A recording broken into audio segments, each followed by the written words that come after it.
네, 글로벌 이슈 통해서 우리 장의 투자 포인트 짚어보겠습니다. 한국투자증권 김권진 팀장 자리해 주셨습니다. 어서 오세요. 네, 안녕하십니까? 네, 오늘 미국 3대 지수 업종별로 어떤 흐름 보였는지 일단 먼저 간략하게 짚어보도록 할 텐데요. 다우를 제외하고는 모두 하락 전환했습니다. 사실 장중에 테슬라는 16%, 애플은 4% 강한 모습 보였는데요. 차익 실현 매물과 함께 하락 전환하면서 기술주들 전반적으로 부진했고 반도체 지수도 막판에 하락 전환하면서 필라델피아 반도체 지수 1% 하락하는 모습 보였습니다. 조금은 부진한 장세가 막판에 이어졌는데요. 그래도 상승한 종목들 제약 바이오 업종이 있습니다. 첫 번째 이슈 살펴보도록 할까요? 이제 코로나19 백신에 대한 기대가 시장에 또 계속해서 강하게 자리 잡는 모습인데 화이자와 바이오엔테크 소식은 물론이고 모더나는 이제 주가가 강한 상승세를 보임에 따라 나스닥 100 편입까지 앞두고 있으면서 강세를 보였거든요. 확실히 오늘 헬스케어 제약 바이오주들의 활약이 돋보였는데요.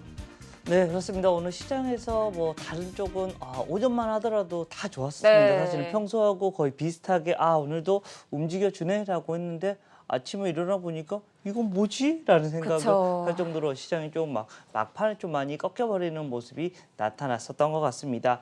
앞에서도 우리 지도를 통해서 여러분들이 보셨던 것처럼 어디 쪽이었습니까? 바로 대부분이 다 하락을 했고 어떻게 보면 제약 헬스케어 쪽만 어떻게 보면 빨간색 불이 돌았다라는 겁니다. 시장의 흐름이 유일하게 그쪽으로만 어떻게 보면 돈이 좀 몰리고 있는 모습이다라는 얘기를 해드리도록 하겠고요. 실제로 우리나라 시장 어디 쪽입니까? 바로 이 삼성바이오로직스, 셀트리온 그리고 한미약품 등 이런 바이오 섹터의 넘버 1, 2, 3에 어떻게 보면 돈이 좀 더 몰릴 가능성이 좀 커 보인다라는 겁니다. 여전히 코로나19의 사태가 계속해서 지속이 되고 있고 엄청 빠르게 자금 지원 어떻게 보면 빠르게 패스트트랙까지 다 태워주고 있는 모습입니다. 어떻게든 지금 현재 빠르게 이 치료약이나 백신을 계속해서 찾기 위한 이런 노력이 아마도 이게 아마 코로나 이슈가 종결이 되기 전까지는 이런 모습은 계속해서 지속이 될 것이다라는 겁니다. 즉 시장이 급락이 나오거나 급등이 나오더라도 어디 쪽은 계속해서 간다. 이쪽 바로 이 바이오 섹터 라인들은 계속해서 여러분들이 관심을 가져주는 게 맞다라는 거 안내를 해드리겠고요. 앞으로도 이런 모습은 계속해서 이어질 확률이 높아지고 있다라는 얘기를 드리겠습니다. 네, 오늘 시장 전반적으로 변동성이 강한 가운데 그래도 이렇게 제약 바이오주들 견조한 모습 보였다는 점 짚어드리고요. 다음 이슈로 넘어가 보도록 할까요? 호실적을 발표한 기업이 있습니다. 펩시코, EPS 매출 모두 예상치를 상회했는데요. 호실적은 물론이고 배당이나 자사주 매입 같은 프로그램을 통해서 주주 환원까지 계획을 밝히면서 상승불을 켜줬는데 확실히 코로나19 속에서 이렇게 음식료 업종들은 견조한 모습을 보여주는 모습이에요. 네, 그렇습니다. 어떻게 보면 우리가 필수적으로 필수 소비를 해야 되는 이런 업종인 네. 것 같습니다. 대표적으로 계속해서 우리가 먹을 것은 안 살 수가 없다라는 거 다시 한번 얘기를 해드릴 수 있을 것 같고요. 펩시 하면 여러분들 펩시맨 이렇게 하는 거 예전 기억이 나긴 하는데 그거 언제적이에요?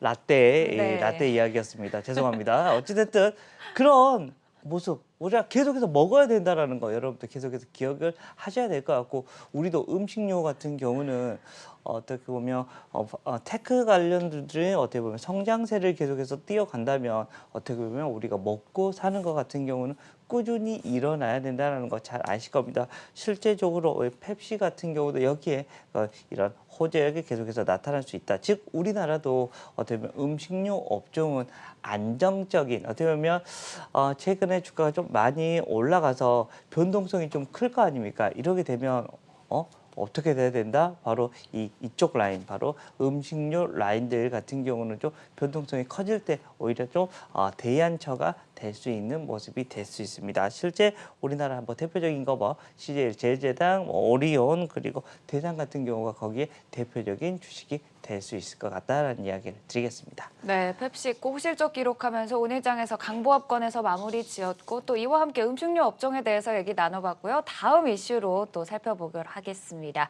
D램 가격에 대한 조금 부정적인 전망이 나왔는데요. 니온계좌의 신문이 D램 가격이 6개월 만에 하락세를 보였다면서 앞으로 하반기에도 PC나 서버용 D램 수요 둔화에 대해서 조금 우려 섞인 보도를 내놨는데 어떻게 보시나요? 어떻게 보면 이 뉴스가 우리나라 시장에 가장 크게 그렇죠. 오늘 좀 영향을 미칠 수밖에 없습니다. 우리나라에 어떻게 보면 실제로 돈을 버는 구조에서 절반 이상이 이쪽 라인하고 우리가 연관이 되어 있기 때문이죠. 뭐 대표적으로 삼성전자뿐만 아니라 여기에 관련된 모든 이런 체인들이 다 여기에 몰려 있다라는 거 안내를 해드릴 수 있을 것 같고요.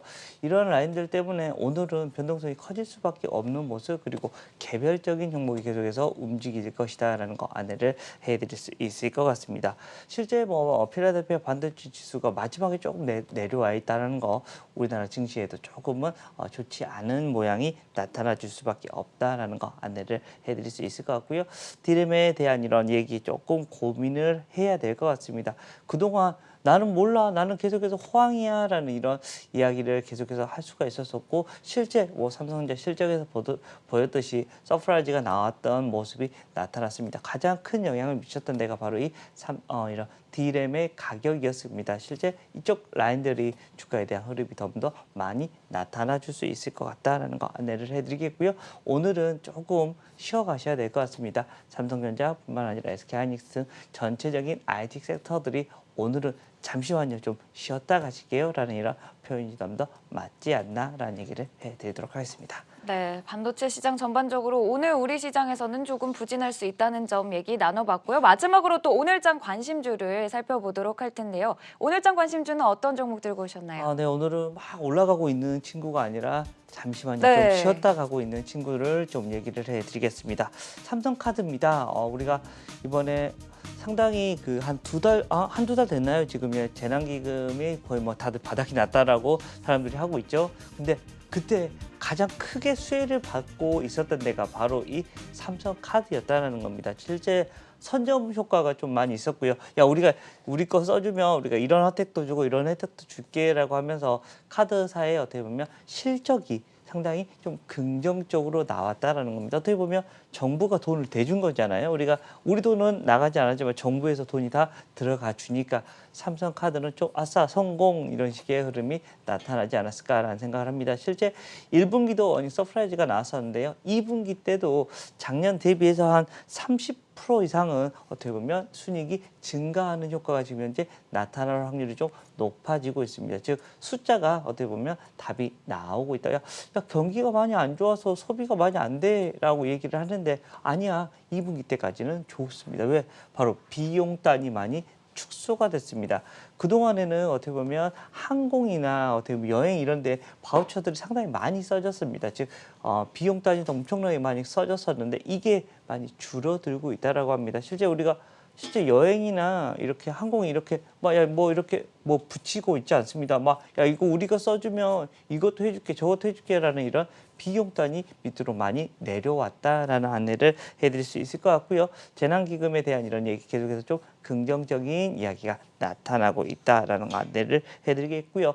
어찌됐든 실적이 나온다는 것은 이 회사가 앞으로 한 단계 더 레벨업이 될 수 있는 모습이 나타난다는 겁니다. 또 계속해서 비용 통제가 잘 되고 있다 보니까 안정적인 숫자가 계속해서 등장해 줄 수 있지 않을까라는 것. 즉 어떻게 보면 변동성이 클 때 잠시만 또 어떻게 보면 피해가도 되는 어떻게 보면 하나의 종목이 될 수 있지 않을까라는 이야기를 해드리도록 하겠습니다. 네, 그런데 이제 주가 자체가 코로나19 이전과 지금과 비교했을 때 거의 그냥 횡보하는 수준을 계속 네네. 걷고 있는데 그래도 긍정적으로 이제 네, 바라보시는 우선은 건가요? 숫자가 나오기 시작을 했으니까 네. 1분기 때도 어닝 서프라이즈가 나왔고 2분기 때도 어닝 서프라이즈가 나올 거다라고 지금 현재 예상이 나오고 있기 때문에 결국은 이것은 주가는 결국은 숫자, 바로 이 실적하고 반영이 될 확률이 아주 높아진다라는 겁니다. 이렇게 되면 주가는 당연히 우상향할 가능성이 좀 커 보일 수가 있다라는 거 안내를 해드리겠습니다. 금융주들의 어떻게 보면 은행주들로 움직이고 증권사들 계속해서 다 그저 이렇게 움직여주고 있는데, 주가의 흐름 이쪽 라인들도 한번 움직여 줄 수 있는 모습이 나타나 줄 수 있지 않을까라는 생각을 할 수 있을 것 같습니다. 네, 알겠습니다. 2분기 어닝 서프라이즈 전망과 함께 오늘장 관심주 삼성카드 꼽아주셨습니다. 지금까지 한국투자증권 김권진 팀장이었습니다. 고맙습니다. 네, 감사합니다.